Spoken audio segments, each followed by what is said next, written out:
皆さんごきげんよう、上川薫です。今回取り上げる話題は、イギリスによるウクライナ支援について取り上げようと思います。先日、アメリカの下院議会において、ウクライナ支援の予算がようやく可決されました。これに合わせるような形でイギリスが軍事支援の発表を重ねることにより、いわゆる欧米の支援疲れといったイメージを払拭しようとする意図なども感じるものです。そして、イギリスの軍事支援においては、通常兵器の供与だけではなく、イギリス自身の未来のためにもウクライナ支援を活用しようという意図があります。それは将来的にはレーザー兵器の実験も兼ねてウクライナに新兵器の供与も考えているというのです。こうしたイギリスのウクライナ支援をしつつ自国の国益についても獲得しようとする動きについて今回は解説しようと思います。それではイギリスの軍事支援どのような報道がされているかご紹介します。イギリスがウクライナに最大規模の兵器供与、ミサイル1600発など1000億円の追加軍事支援も、イギリス政府はスナク首相がポーランドを訪問し、ロシアに侵略されたウクライナに対する約956億円の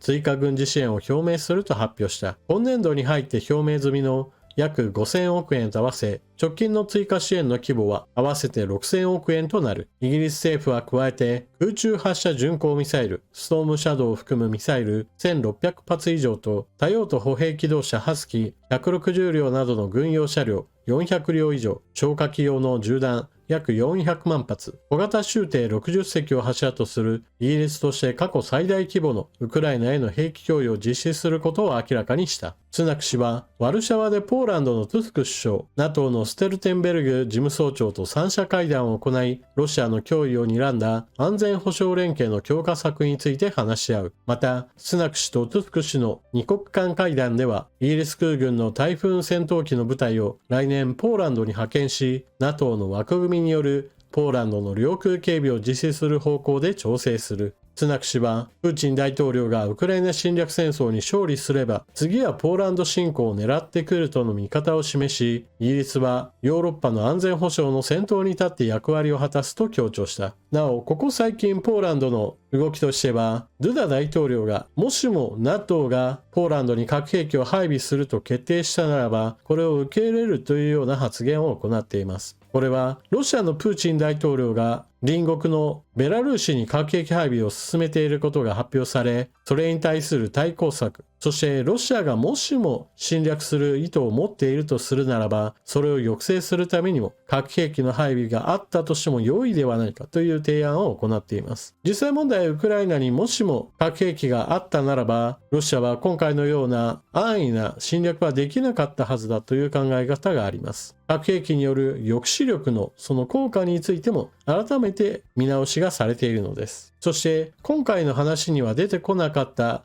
イギリスのウクライナ支援、もう一つ検討されている事柄があります。イギリス国防省、ウクライナにレーザー兵器供与の可能性を示す。製造を加速させたいと。イギリスのシャップス国防相は、ロシアのドローンを撃墜できる高出力レーザー兵器をウクライナに供与できる可能性があると語った。シャップス国防相によると、レーザー兵器、ドラゴンファイアの供与が実現すれば、ウクライナでの紛争にとてつもない影響を及ぼす可能性がある。ドラゴンファイアは2027年までに配備される予定だが、製造を加速させて、より早期に利用できるようにしたいとシャープ氏は述べた。イギリスは1月、空中の標的にレーザーを発射する試験を行い成功した。公開されている動画があるので数秒だけご紹介しましょう。こちらがイギリスの開発中のレーザー兵器ドラゴンファイアです。こちらの評価試験では空中の標的にレーザーを発射し、命中させることに成功しています。イギリスは当初、2032年までの実用化を目指していたが、兵器調達の加速を狙ったイギリス政府の改革によってすでに5年前倒しされていた。今回の発言はそれをさらに加速させたいと語ったもの。ウクライナ人がドラゴンファイアを手にするためには 100% 完璧なものでなくてもいいはずだ。イギリス国防省は配備予定を急ぎ前倒しするのはイギリスが直面する脅威環境が急速に変化している状況に対応するためだとしている。完成度 99.9% を達成してから実戦投入するのではなく 70% 程度にまで達成したら投入し、そこから開発を進めるという流れになっているとシャップス氏は述べた。イギリス国防省によると、ドラゴンファイヤは1キロ離れた場所から1ポンド効果を攻撃するのに十分な精度を備えているという。ドローンなどの標的を撃ち落とせるミサイルに代わる低コスト兵器への道が開かれることが期待されている。記事には書かれていなかったので簡単に補足しておくと、イギリスの開発中のレーザー兵器ドラゴンファイヤ、レーザー1発は1900円ほどだそうです。これに比べて対空ミサイルは数千万円から数億円までと非常に値段が高くなっており、それに代わるものとして期待されているというわけです。もちろんこれは完全に開発が終わった後の話であり、現状のレーザー兵器はまだまだ開発中です。レーザー兵器の最大の利点はコスト面だ。そして理論上は信頼できる電源さえ確保できれば弾薬を無制限に弾倉に込めることができる。一方で大半のミサイルとは異なり、直線上にある目標にしか発射できないという欠点もある。アメリカは数十年にわたり指向性エネルギー兵器を試してきた。現在はいくつかの軍艦に搭載され試験と評価を行っている。レーザー兵器はこれまでのところ実戦で試されたことはない。アメリカの軍艦は今も通常のミサイルを使って公海上でイエメンの反政府武装組織フーシ派のドローンを撃墜している。イギリスの経済状態は決して良いものではありません。 EU から離脱した後のイギリスはその悪影響といったものが幅広く経済面において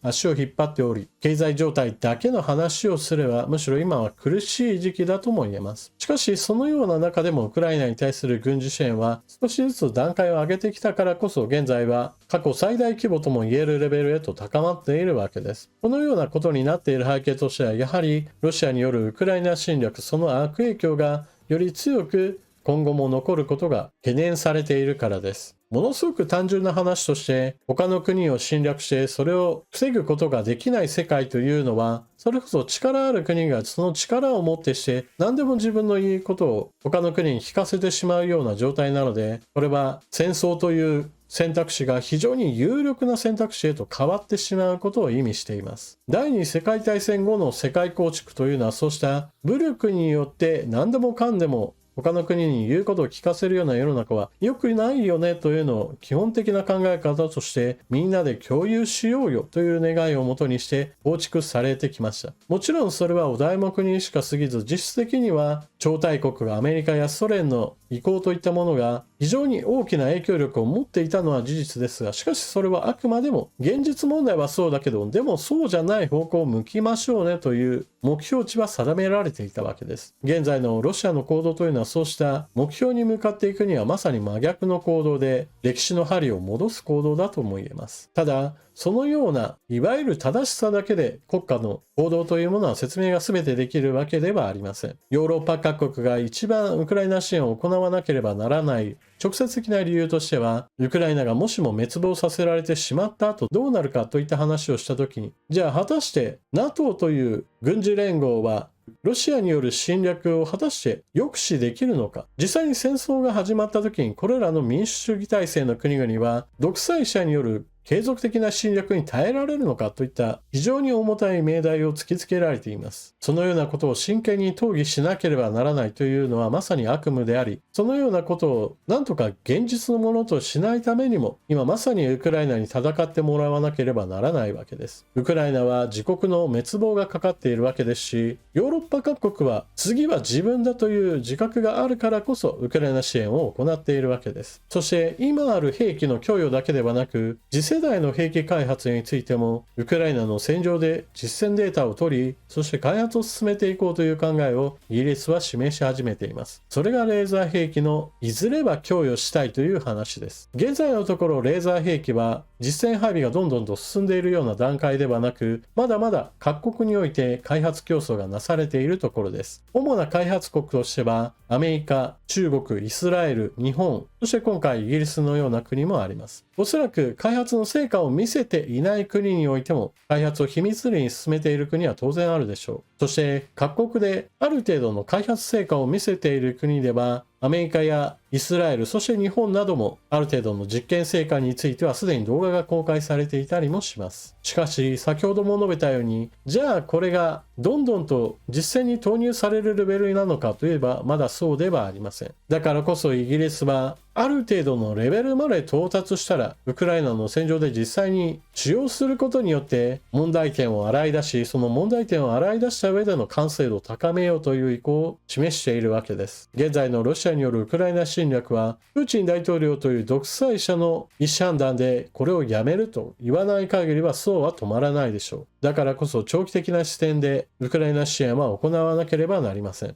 必要とされるものについてはどんどんとレベルアップしていかなければ長期的な戦闘には耐えられません。ウクライナの戦場においてドローンが飛び交っているのと同じように、これに対抗するための防御兵器もまたレベルアップしていかなければ現実問題資金面で追いつかないものです。レーザー兵器は万能のものではなく、ある一定の局面において力を発揮するものです。しかし、レーザー兵器が導入されることによって、負担が減る部分が少しでもあれば、それ以外のところに支援を回せるわけで、今はまだ開発段階のレーザーの供与なんて全く馬鹿げた話だと全否定する方が私はどうかしていると思います。現状、ウクライナの戦場で判明していることとしては、戦争が長期化すればするほど高価で、そして量産の効かない防空ミサイルはどうしても数が足りません。もしもこの数を充足させようと思えば、アメリカのような軍事費が豊富にある国でなければ対応はできません。これは何もウクライナだけではなく、アメリカ以外の国々、ほとんどの国にでも同様の状態となるのは明らかで、高性能だけど高価という兵器についてはどうしても限界があるということを日本も知らなければなりません。日本には防空ミサイルとしてはパトリオットミサイルシステムがあるわけですが、これもやはり同様にして短期間であれば保有しているミサイルでかなりの防空網を築くことができるのですが、同時に長期化すればミサイルを確保するその予算そのものが底をつくという恐ろしい事態へと発展することは確保しなければなりません。だからこそレールガンやレーザー兵器については合わせて開発を行い、開発費用や開発の技術が必要なんだけれども、一度実用化さえすれば高価格な防空ミサイルに頼る場面を少しでも減らせるという、こうした新技術に対する投資は行っていくべきでしょう。というわけで今回の動画では、アメリカがウクライナへの支援にようやく再開のめどを立てたのに合わせて、イギリスがウクライナへの支援を大規模なものとして発表しました。こうした欧米による協調的なウクライナ支援を一つ象徴するようなニュースだったと言えるでしょう。しかし同時にイギリスとしても今後の未来のために、そして自国の防衛力強化のためにも、ウクライナにおける戦場での経験を自国に吸収するためにもレーザー兵器の供与を検討しています。このような今と未来のための動きというのは同時に進められるもので、日本もまたこのような動きを私はある程度参考にすべきだと思っています。皆さんは今回の話を聞かれてどのようなことを思われたでしょうか。ぜひともコメントしていってください。それでは動画の最後までご視聴いただきありがとうございました。チャンネル登録していない方はぜひともチャンネル登録していってください。そして動画を見終わったら評価ボタンのクリックとあなたの感想コメントをよろしくお願いします。それでは次の動画でまたお目にかかりましょう。またね。